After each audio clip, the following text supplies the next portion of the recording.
Hello and welcome to another Train Sim World 2 video. I'm Joe and today we're doing the last stop scenario. We're looking down at a seat. There we go. Welcome to the last service of the night. We're currently at Rochester Junction waiting for a late... Oh, it's gone. Well, we're at Rochester Junction. We're waiting for something that's late. I imagine it's that thing from London, that high-speed thing. Ugh, fancy that. Fancy that of all things. Now this is very odd, you know, because for some reason when I press Control and Enter and Shift and Enter, when I'm recording, it seems to kind of do this kind of full screen window kind of a deal, and when I'm not recording, there we go. When I'm not recording and I'm just playing Train Sim as you would normally play Train Sim, it seems to work perfectly fine. The tail lights are on, that's always good. They seem to have rectified that issue. There's nothing I hate more than not having tail lights on. Yeah, so we're doing the last service of the night, the last stop scenario that comes with Train Sim World 2 Southeastern High Speed.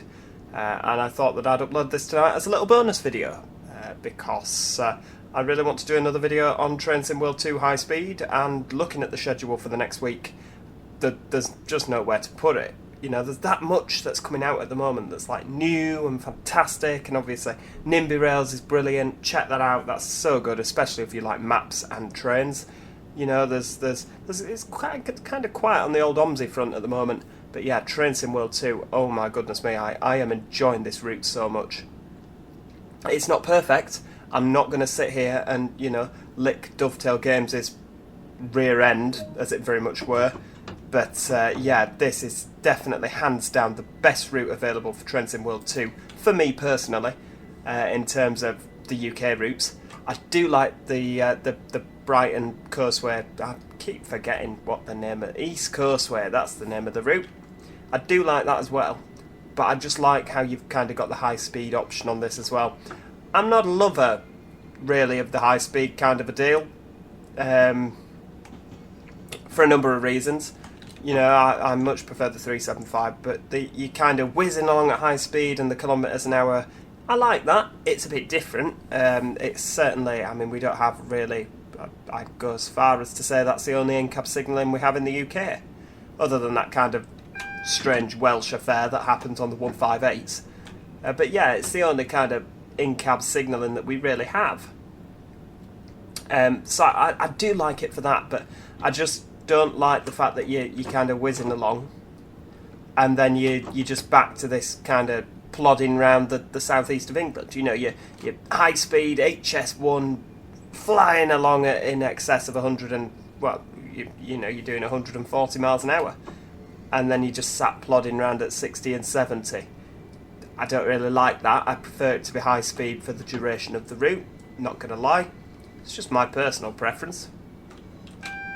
So here we are arriving into Rochester.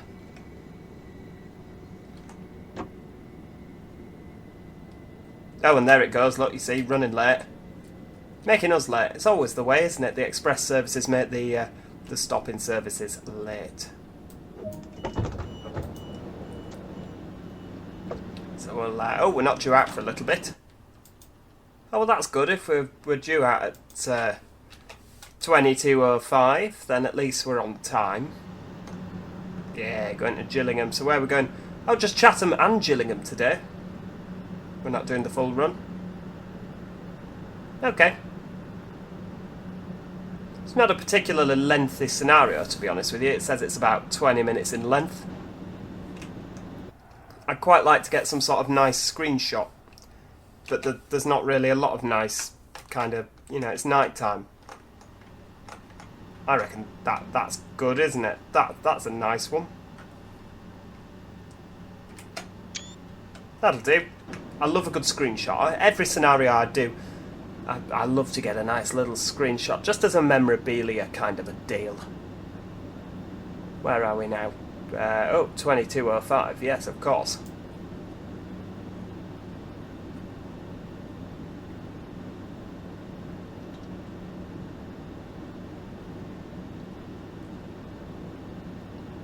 So I've just got home from a very difficult day at the office. It's not really a difficult day at the office. In fact, do you know what? It's actually harder now that there are no passengers on the trains than it was when there were passengers on the trains. And that's gonna, you're gonna be thinking, well, how is that the case, Joe? Surely if there's no passengers on the train, it's really easy. And yeah, it is easy. You're not having arguments with a passenger that might have a ticket for a different train company, or they're travelling at the wrong time, and you don't have kind of difficult passengers to deal with. But oh my goodness me, it is so tedious. I mean, I personally, for those of you that do actually know me outside of YouTube, I like to be up and down my trains, because it's brilliant. It's just absolutely fantastic. If you've never thought, oh, I'd like to be a guard, go and be a guard. It's the best job in the world. This is actually Julie's stuff. This isn't Julie's stuff. What are you saying? This station, which I described as this abandoned station, Julie's stuff described... she didn't describe it. What am I saying now? Come on, think about what you're going to say before you say it. She's had 3 shout-outs now, but Julie's stuff YouTuber commented on my last video saying that this is the old Rochester station before the new version was built in 2015, which is that version we've just stopped at. This was the old Rochester station. So there you go. I'm always up for a bit of education. I like to know things about various bits of railway. It's good to learn. I can't actually believe that, well, the fact that used to be the old station, and then just round the corner through a little tunnel, you've got Chatham. Why not just, get rid of one of them and make them walk? But yeah, what was I saying? So yeah, in terms of being a guard, the interacting with the people, you feel like you're an integral part of the service.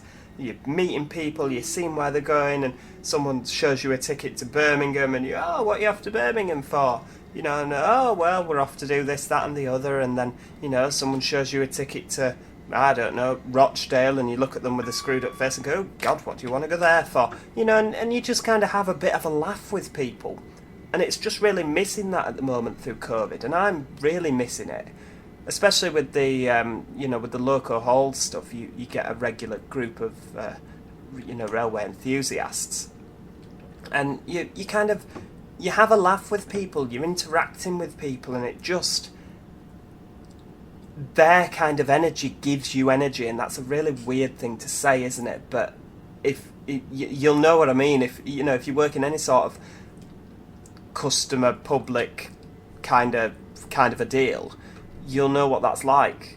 All of a sudden, when they're not there, you kind of just like, oh, okay. And it does drag. Trying to entertain yourself for that amount of time does drag, and I really cannot wait for people to start returning to the railway, because I've missed them. I mean, there's always a running joke on the railway. Oh, well, the railway would run brilliantly if it wasn't for passengers. And to be perfectly honest with you, to that extent, I almost agree that, there's so many things that you don't have, like a Saturday night train.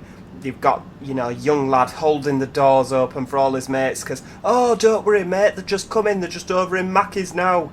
And you're like, well, it's time to go. You can't really do that. That's not allowed. So there's a lot of, passengers pulling handles when they shouldn't do and causing disruption and, heaven forfend someone should fall ill. There's a lot of delays which we're just not experiencing at the moment, and the railway is running generally, other than like the odd adverse weather condition, it does run really well at the minute. But it livens it up, doesn't it, when there's that kind of, that advert, it's kind of difficult to put into words, but the life has gone. Stood at Leeds Station at peak time, and you've got, passengers pouring down the escalators like ants. You just sit watching them, and it's like ants coming out of an ant hill. Ant hill? Is that the one? It's not a molehill. Moles come out of molehills. Like the hills with the little like mounds, an ant mound. You know what I'm on about. Maybe you don't. But, you see them pouring out off to do whatever the ants do. They're off to the office for the day. And it's the same at, Leeds is such a good example because you can just stand back and watch all this activity happening. and it's just a ghost town. And I really do miss it. I do miss it. So, yeah, that's my whinge about today at the office. It's actually not been bad, to be fair. I had a sausage roll. Love a sausage roll. Dear me. So, yeah, we're not actually travelling that far this evening. Is there a depot at Gillingham? I mean, it said you travel to Gillingham and then complete the service. I mean, like I say, my knowledge of the southeast of England is just so thin. Honestly, if I was a middle-aged man's hair, I'd shave it bald. That's how thin my knowledge is. It's so thin, you've just shaved it off, you know, and given up trying to still have hair. I mean, you know, can you recommend anywhere good to go in the southeast? Because I mean, a lot of what Southeastern seem to do, and you know, you could correct me, like I say, because my knowledge is so poor of this area. Please do correct me. Is there places to go in the southeast that are actually interesting? You know, where can you go on the train? This isn't me trying to, you know, kind of denounce the southeast of England, like, oh, well, there's nothing of interest down there, because I'm sure there is. I've just never really felt the need to visit it. Everything down in southeastern land seems to just be commuter trains to London. There doesn't seem to be, you know, like we've got a lot of regional operators that serve a lot of seaside destinations. Where can you go in the southeast? You know, where would be good to go for, you know, a day trip? Maybe book a B&B. I mean, I know we can't do that at the moment, so it's silly to ask, but it'd be nice to be able to plan a trip. And I really would like to kind of get to know this area of the country a little bit better. What can I say? I like Electrostars. I just want an excuse to ride on an Electrostar. Yeah, you got me.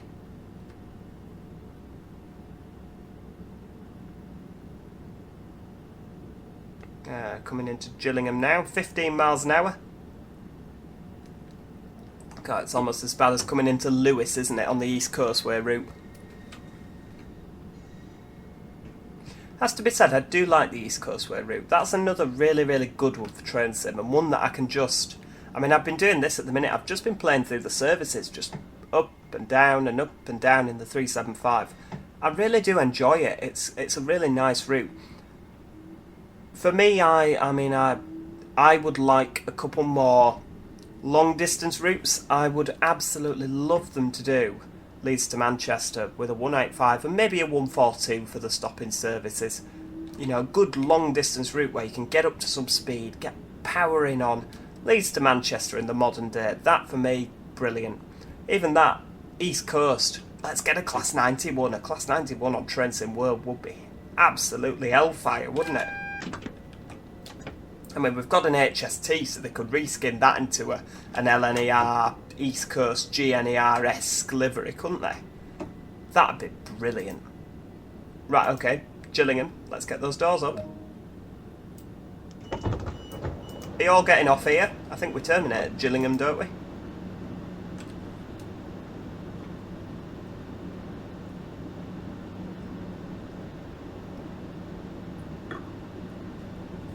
Let's have a look. Load passengers. Is there many getting off?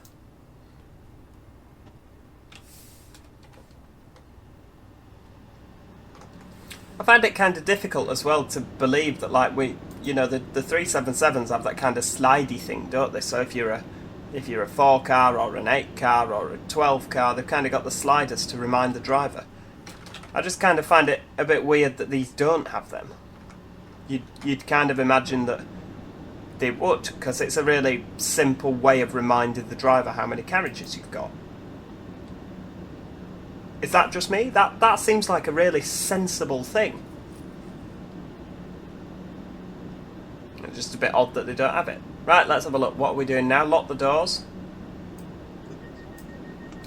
Are you sure? It's a red signal. Gillingham depot consists of manual junctions. These will need to be set correctly before entering the depot. Oh my lord. Right, okay.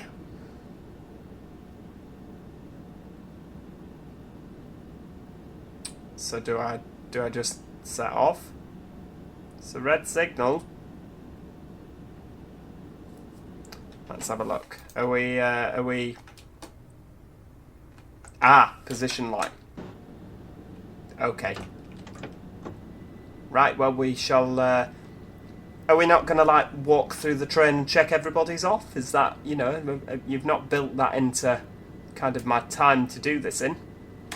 Oh well, they're coming to the depot with us now. Fair dues.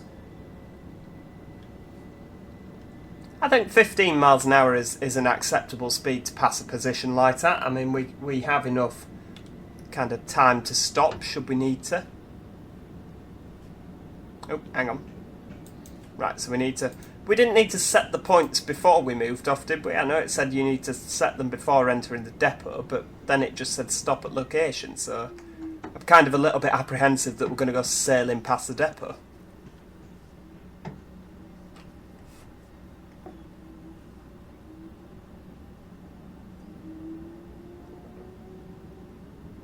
I mean, I don't know how to set points. I'm to clue. I am a mere train driver. Is there not someone to do that for me? Oh, well, at least we're not kind of running into this thing.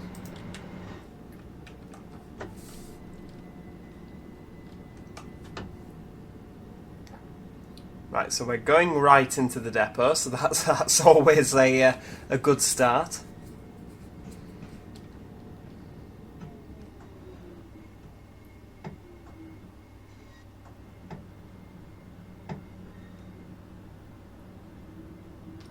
Said they all need to be set manually.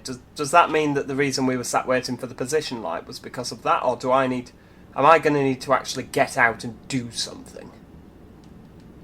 That's God, I couldn't imagine actually having to get out the cab and, you know, go down on the track and pull levers and switches and things.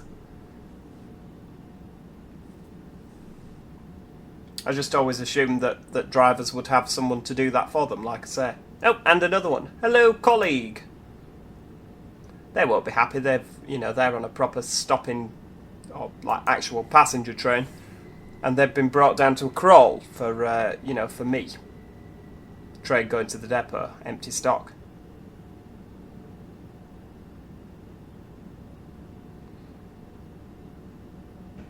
I feel like this isn't working. Hang on. Right. Stop.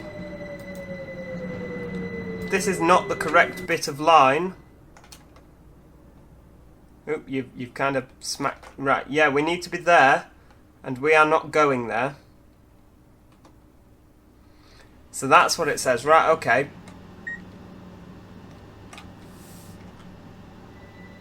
Reverse. I know that this, like, contradicts every rule in the rulebook, but we're doing it anyway because, yeah, because we can. I imagine that we can't. We could probably lose our jobs over this.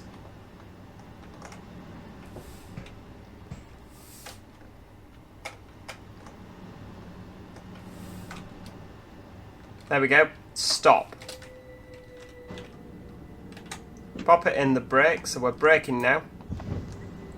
Yeah, there's a hell of a lot of rules we are breaking here. And to be fair, that would be interlocked in real life, so you wouldn't be able to open that while... Right, we'll leave that there, and then we need to come across here, don't we? Right. Right. Oh, and the points have moved as well. I can't begin to tell you how much happiness that fills me with. So the junction is to the...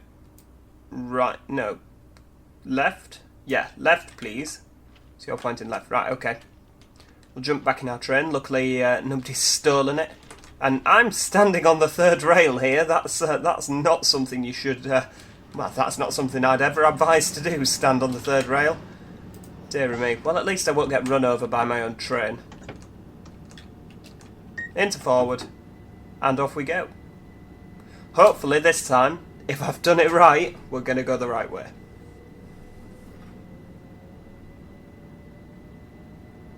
Well, we've gone right, so that's always a start. And we've gone left. Hooray! We're on the correct bit. We're on the right track. Quite literally, we are on the right track.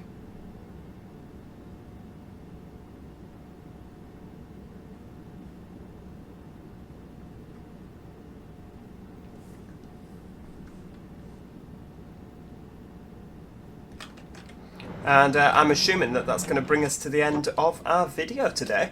It's been quite a short and sweet one really, but like I say, it's a little bonus video for you all, simply because I wanted to drive a train and I wanted to record it and I wanted to share it with you. If you did enjoy the video, then make sure you do click the like button so that you can, well, it helps me basically, and subscribe so that you never miss out on any Train Sim World 2. Right, let's, right, DRA, reverser to off, key out, that's that. Oh, yeah. Pop the, you know, we'll put tail lights auto off. That'll do. We'll leave the train. Are we? Yep. Which? Oh hell, we've just jumped out. There we go. Right. Cheerio. See you next time. Goodbye for now.